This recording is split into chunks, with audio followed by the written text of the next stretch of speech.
Hello and happy Thoughtfully Fit Thursday. I'm here today with somebody who I have admired for a long time. Joe Mull, thank you so much for being with us today.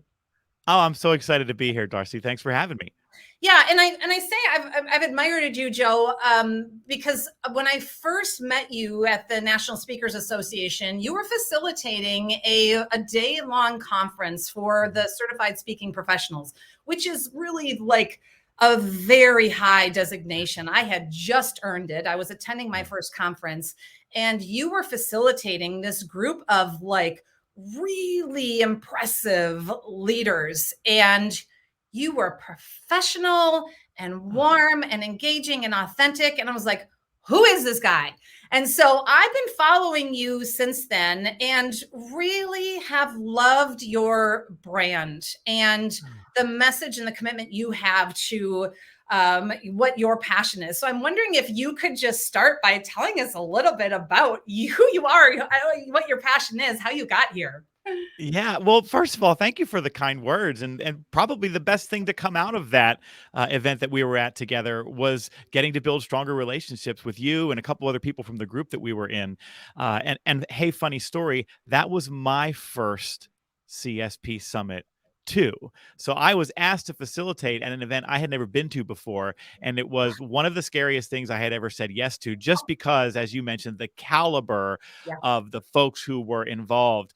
But I've always tried to buy into the mindset that you say yes, even if you're scared, and then you try to figure it out, if it seems like something that's worth doing. And so I jumped into that pool feet first that day. And so thank you for the kind Okay. words about that. That's awesome. And I'd love to talk offline because I got asked to facilitate next week in California, the CSP Summit. And Ah, so I would love to pick your brain on what did you do that made it so amazing? that's yes, absolutely. Let's have a call after our call. um, no, in a professional sense of the word, I speak and write about commitment in the workplace, and I teach leaders how to be better bosses. Because one of the things that we know is that an employee's boss is the single most influential factor in their emotional and psychological commitment at work. And so I enjoy keeping my finger on the pulse of all of the research that is out there on what sparks people to care and try and give it all they've got on the job. And so I write and speak and do a lot of different kinds of training around those subjects. Which is fascinating. And so could you share a little bit, Joe, about the commitment competency? And one of your signature keynotes, I think, really shares about this value of commitment. What does that mean? Well, oftentimes when we hire or select people to be in leadership or management roles of any kind, they are chosen for those roles because of technical expertise or long-standing experience. And then they get into those roles, and the problems that they're asked to solve every day don't require their technical expertise or don't draw on their decades of experience. They're people problems. And so when people get into leadership and management roles, they start looking around going, wow, I'm not sure I have the knowledge and the skills that it takes and that I'm going to need in order to help these people thrive. And so I've got to go figure that out. And so when I talk about the commitment competency, I'm talking about that unique combination of knowledge and skills that allows leaders to create the conditions for people to thrive at work. And so it's really going out into the world and starting to understand what are the things that spark emotional and psychological commitment at work. And we know what some of those things are, right? Do I have purpose? Do I feel valued? Are my talents and skills aligned with the job that I'm in? Do I feel like a part of the team? Are my opinions solicited and considered? There's a whole list of things that we know people in the workplace need to experience if they're going to care and try. And so the commitment competency is the leader's constant pursuit of understanding those things and putting them into action. And what's your business model, Joe, on how you help develop that commitment competency and help leaders and organizations to, it sounds like, have a culture of Yeah. engagement? Yeah. Well, there's really three service lines in my business. One is professional keynoting. So I keynote about 25 different kinds of conferences or meetings a year. Sometimes they're for associations, or sometimes they're for companies who say, hey, we're having a day-long leadership retreat for our management team, and we want to have you come in and be the opening speaker. And so we'll go in and we'll talk about these principles and talk about what people need to be doing right now to find and keep devoted employees, because that's harder to do than ever before right now. The other service line in my business is ongoing training, coaching, and support for leaders. And the primary way that we do that is actually through a subscription model. We have a program called the Boss Better Leadership Academy, where companies subscribe, and every month we push out a bite-sized leadership development content for the leaders in their organization. And then we stash it all in a vault, and we give supplemental resources to continue driving that content in their organization. Because, and you know this, Darcy, one and done training doesn't work, right? We know that if in any discipline, but especially in leadership, people need ongoing training and support. And then we also offer coaching. I have a professional executive coach that I've known for many years, so that in certain circumstances, when we have a single individual who is struggling with issues, often that live behind closed doors, we connect them with our executive coach. So those are the three primary ways we do what we do. Nice. Yeah, so let's look at that third bucket for a minute, and I'm curious because the world was turned upside down in 2020, and Mhm. leaders already have to deal with hurdles and obstacles, but that seems like in many cases it became exponential, and then with the Mhm. Great Resignation, Yep. commitment probably is harder than ever. So I'm curious how and if this isn't the right question, I'll let you answer it the way that makes the most sense. But like, how does Sure. commitment help leaders overcome the obstacles in business? Like, what do your coaches, or what do you do in order to help leaders create a culture of Mhm. committed, engaged employees? Right.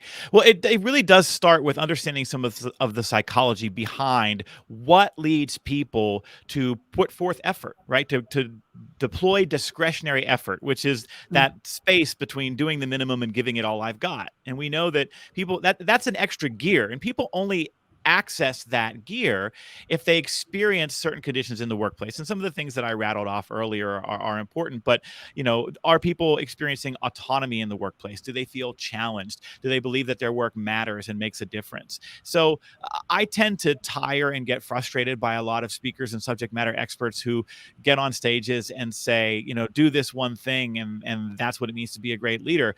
That's bunk. Leadership is complicated, man. It is really sophisticated to understand all of the ingredients that go into baking the pie mm, that leads people to be engaged at work. And mm, so the answer to your question, how does commitment help leaders overcome obstacles in business? It's the number one ingredient. Nothing happens without commitment, right? And every metric that an organization cares about, it depends on commitment. If you want people to drive sales, to produce revenue, to create outstanding customer experiences, to do hard things, even when it imposes on them in a certain way, if they don't have an emotional and psychological commitment to that work, none of that happens. mm, hmm. Yeah, that's powerful. And so I want to build on this and pivot just a little bit if we can, Joe, because you have clearly this tremendous business model and a successful business. But I invite you here. There's a lot of people who have successful businesses. I really invited you because I respect you as a person, and so I'm wondering if we can dig in and hear about you and Okay. in particular, like, what's the hardest challenge or a hard challenge that you have Yeah. had to overcome? So I just feel like you're clearly, your company is amazing, and yet you're the leader, you're the one, you're the boss that's boss bettering now, and you're the one Yeah. that's creating this right engaged employees right within your own company. So Yeah. Hardest challenge I've had to overcome. The thing that pops into my mind first and foremost, and I bet a lot of people would answer in this way, is when all of our businesses came to a screeching halt in March of 2020. In some ways, I sell dates for a living, right? As a speaker, and I go to events and I speak, and that's how I feed my family. And then all of a sudden, in a matter of about 8 days, my entire 2020 calendar was obliterated. And to sit there and look at, all of that business and revenue and stability in our lives just vanish is a scary thing. And so I was very fortunate that we had done some things proactively that helped us weather the storm. So this may sound like a very macabre way of thinking about this, but I've always been a kind of like hope for the best, plan for the worst kind of person. So I have 3 kids under the age of 12. And I have always, ever since I started my own business, thought to myself, if something happened to one of those kids, they got sick or they got hurt, and you had to sit at a hospital bed for an extended period of time, how would you survive that? What do you have to do now to plan for that later if, God forbid, it would happen? And so ever since I started my business, I had this goal of just building a cushion, building kind of the worry cushion, where if I had to step away from the business for 6 months or a year because my family needed me to do that, there would be some breathing room inside of the business that would allow me to do that. And so that was a huge part of being able to survive 2020. The other part was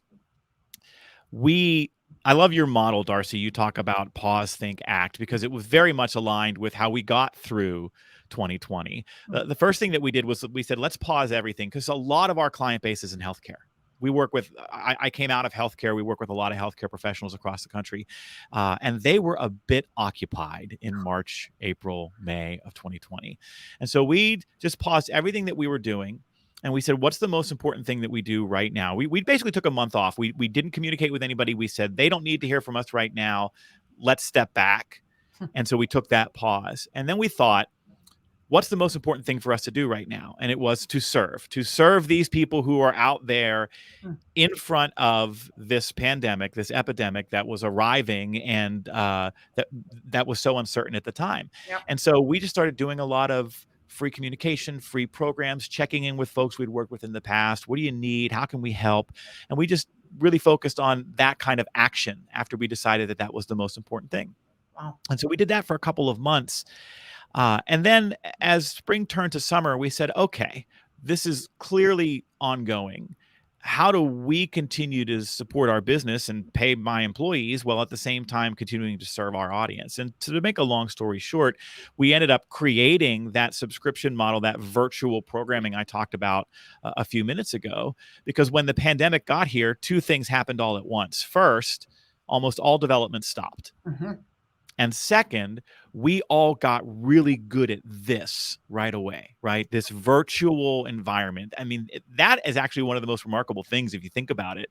What percentage of people had comfort doing video conferencing and video learning prior to March 2020? What, maybe 10% of people? And now it's ubiquitous. Now it's everywhere. And so we were able to sort of reinvent how we help people as a result of that. And so that's a very long answer to your question. I'm sorry, but that was probably the hardest thing that we've faced in recent years. And that's the story of how we got through it. And a huge challenge. And it sounds like when you're talking about your core, pause, think, act, you really did hit the pause button to reflect. You didn't get reactive. You didn't panic. You were very thoughtful. And oh my gosh, to build a subscription model, you were ahead of the curve. I mean, there's people now who are trying to do that, thinking, oh, this is going to be 3 weeks and we're going to be back to normal.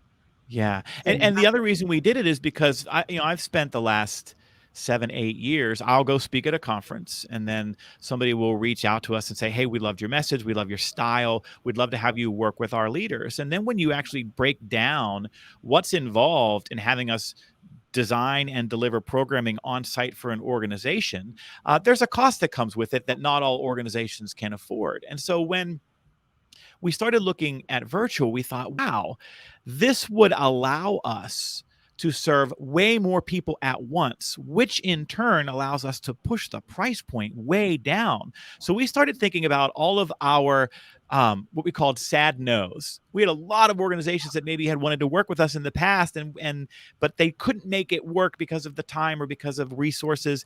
And we said, let's look at all the sad no's and figure out what their biggest obstacles were. And if we can design a program that overcomes all of those, that delivers the ongoing training at a price point that's very manageable for most organizations, and that also is very time sensitive because managers are busy and they don't have a lot of time to spend days or weeks at a time doing development work. And so we built our whole program around the sad no's, and that has served us well. That is fantastic. Oh my gosh, I love that. Okay, so the last question that I have, I don't even think you're going to be able to answer. Okay. Really don't think you're going to be able to answer, because what I've known since I've met you a couple of years ago is that you have a commitment to your family, to your business, to your employees, to your kids, to your health. But I'm curious, Ah. when have you lacked commitment? Okay. Well, and I thank you for, for sending this question ahead of time. You teed me up for this because it's a thing to kind of think about. And I lacked commitment for much of my adult life when it came to my relationship with food. Mm, So I came to terms with the idea that I'm a food addict and a binge eater. And for years, I tried every imaginable diet to take weight off and to live a healthier lifestyle. And I failed again and again and again. And anybody who has been through that, you know this, Darcy. I do. There are cycles of success and failure and shame. And you just kind of lather, rinse, repeat through those in adulthood. And it wasn't until I stopped thinking about my relationship with food around health and diet, and I started thinking of it through the lens of addiction and recovery and sobriety and what does that look like, that I was able to move into a healthier direction. And so, I lacked commitment. And anybody who's tried to diet and lose weight and live a healthier lifestyle, you start out strong and you get momentum, and then it sort of washes away, and all of a sudden you go, oh, what the hell? This is too hard. I'm going to go back to what I was doing because it feels better or it's easier. And I lived through more of those cycles than I can count. But sometimes things are blessings in disguise. And in a small way, the pandemic was that for me, because when my entire calendar vanished, I had just started some of that recovery work in my personal life to really defining what sobriety looked like for me. And so it was this kind of perfect storm where all the other things vying for my attention faded away, and I could just be home. I wasn't traveling. I was not as busy on my calendar as I normally would have been. And so I was able to really dive into some of that recovery work. And I ended up losing almost 50 pounds. And I've kept most of that off here a year and a half later. And that lack of commitment, I think, is something that I experience and I still experience. I mean, let's be honest. Anybody who has ever struggled with weight and fitness or addiction of any kind, you know that it's like waves on the beach that kind of wash in and then wash back out again from time to time, and you have to endure those cycles. And so even now I still go through those periods of being very disciplined and periods of just not feeling that and having to really be careful and thoughtful about not letting it get away from me. Hmm. Wow. Thank you for sharing that so openly and vulnerably. You and I have not had this conversation Mhm. other than I've sent you Yeah. some notes online saying Hmm. amazing way to go, and that I've struggled too. And Hmm. it's not something I've talked about publicly, but I have a food addiction, and Hmm. I was diagnosed in 2018. Hmm. And I am a compulsive overeater, and I Hmm. hid it for Yeah. decades, and it was exhausting. And so to hear your journey, I mean, one, I feel less alone. I feel like that's an invitation to be vulnerable. And I love how you said you're looking at it in a different way, that it's not a lack of willpower any Yeah. more than an alcoholic doesn't have willpower if they, Right. and that's for me on my journey. What I found is so different is that, you know, there's no way to be abstinent with food and a food Right. addiction. Yep. And Yep. so just like you can't tell an alcoholic, like, just have one beer. Yeah. It triggers this addictive cycle. That's Yep. for me has been one of the biggest challenges, is how to manage and find abstinence and define a sobriety when Yes. food is needed to survive. I worked in health education and promotion at a university for many years, and the registered dietitian that we had on our staff, who worked with disordered eating students, that's what she did with the bulk of her time. I'll never forget an analogy she used with me once. She said, "These are students with an addiction and who every day have to touch the dragon." 3 times a day at a minimum, they have to touch the dragon. They sit every day in front of a dragon that at any point in time can open its mouth and blast them with fire or bite their head off, and they're trying to not get bit by the dragon, but they've got to touch it 3 times a day. When Wow. you can live without alcohol, you can live without cigarettes, you can live without most drugs unless you have a health issue. You can't live without food, and that makes it, what I would argue, perhaps the most sophisticated, difficult kind of addiction to overcome. Yes, and it's interesting because I think my journey had similar, struggles of trying every single fad, Yep. every diet, every cleanse, every detox, everything. And Mhm. I finally reached out to a former nutritionist who I had worked with doing a cleanse, and I said, I have a problem. Mhm. I know what to do and I can't do it. I have a Yep. problem. And I remember, and she said, I think you have disordered eating. And I Mhm. said, no, no, no, I don't have an eating disorder. I'm not anorexic. I'm not bulimic. She said, no, I think Right. you have disordered eating. And Mhm. I was like, what does that mean? And that, of course, then it still took me probably another year or two to Yeah. come to realization that I have a full blown food addiction and to get into recovery. But that Yeah. was a powerful story to hear you say, because I remember her telling me that, and I was very confused. And you know what, Darcy? I would bet that your path to healthier living is similar to mine. And I recall your model of pause, think, act, because how many times have you crash dieted or you've set this big goal and then you chase the big goal and you don't get there, and then you go through the failure and the shame cycle. But what really matters and what really has been the key to success are, what are the daily habits and routines? What are the small kind of micro disciplines? What do I need to do to win today? Right? If I can just have the discipline to do this one day at a time, one decision at a time, when I lay my head on my pillow at night, I can go, hey, I did it. I had a successful day. And as soon as I don't know if you have this experience, but I have this experience too. When I wake up in the morning, the quality of how I attack that day depends almost entirely on the success I had the day before, right? Mhm. If I had a good day, if I was disciplined, and if I felt like, it's almost like you start off ahead, right? But if you didn't, it's almost like you're starting behind. And it's like, oh, okay, well, I got to climb this mountain again because I didn't do what I was supposed to do yesterday. And so just winning today sets you up for success tomorrow. And it's that cycle of pause, think, act. Oh, that's such a beautiful tie into the thoughtfully fit model and living thoughtfully. Yeah. And I'll say, my daughters at times will say, Mom, you mean you're never going to eat a brownie again? And I say, I have no idea. Right. But I know that today I'm not going That's to. right. That's all I That's know. right. I just need to know Yep. that today I'm not gonna eat a brownie. Yep. And then we'll see where the future goes. Yep. And what a beautiful way to tee it up, that yeah, I don't wake up in the morning anymore with a shame hangover and a food Right. hangover. Yep. Yep. Whew. Wow. Okay, Joe, you are fascinating on so many levels. I really enjoyed this conversation. If people want to know more and they are just like, I'm hooked, I want to dig in deeper, where can they find you? Oh, well, thank you for that invite. That's very generous. The fastest way to keep in touch with me is to go to bossbetternow.com. There are 2 resources there people might be interested in. The first is our podcast, which is called Boss Better Now. We call it Food for the Boss's Soul. We do a weekly show with advice and humor for bosses, and you can find that on any of our any No pun podcasting intended. platform. Yes. Uh, and we also do a twice a month email newsletter for bosses. And so you can subscribe to that if you're interested. Both of those can be found at bossbetternow.com. Thank you so much.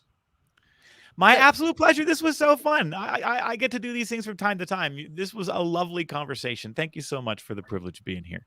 I appreciate you taking time away from your family and business to join us. And Everybody check out Joe. The podcast is fantastic. His newsletter is great. And I just wish you all the best continued success, Joe. Right back at you, my friend. Thanks again.